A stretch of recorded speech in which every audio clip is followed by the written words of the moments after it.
Hi there everybody, it's Neil Baldock from Charles David Casson Estate and Letting Agents, and I'm just making a series of videos of some frequently asked questions I get from landlords. And one of those questions is whether they should let their property as furnished or unfurnished.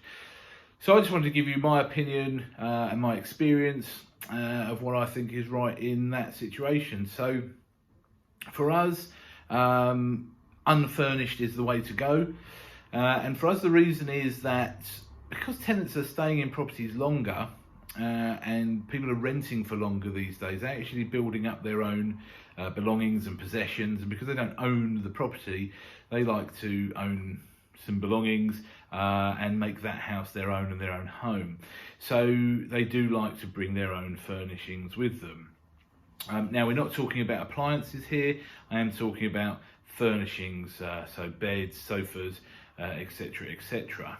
The only thing that is useful sometimes to leave is a wardrobe. If you haven't got any built-in wardrobes, sometimes a tenant would appreciate a freestanding wardrobe, but generally 95% of the time I would say unfurnished is the way to go. And to offer a property as furnished only will really kind of narrow your market a little bit. Having said that, we do have furnished properties that we do let, so it is possible. So if it is a case that we have some properties where it was somebody's home, they've moved abroad for a year or two, and so they literally don't want to get rid of the furniture, they don't want to pay the storage costs, or they haven't got anywhere to store it, etc. Then we can rent them out. So if you have a property and you really must rent it as furnished, then do not worry, we can still help you. But I'm just saying, in the majority of cases, unfurnished is the way to go.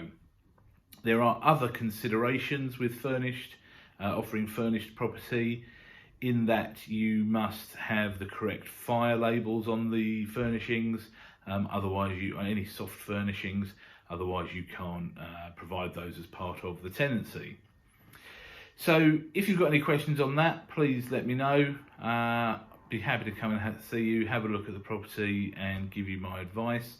The other caveat, I suppose, to furnished or unfurnished is sometimes some high-end city centre apartments, etc. may do well as furnished, but again, not in all cases. So we have to take that on a case-by-case basis. But certainly the majority of cases, unfurnished is best when it comes to letting out a property.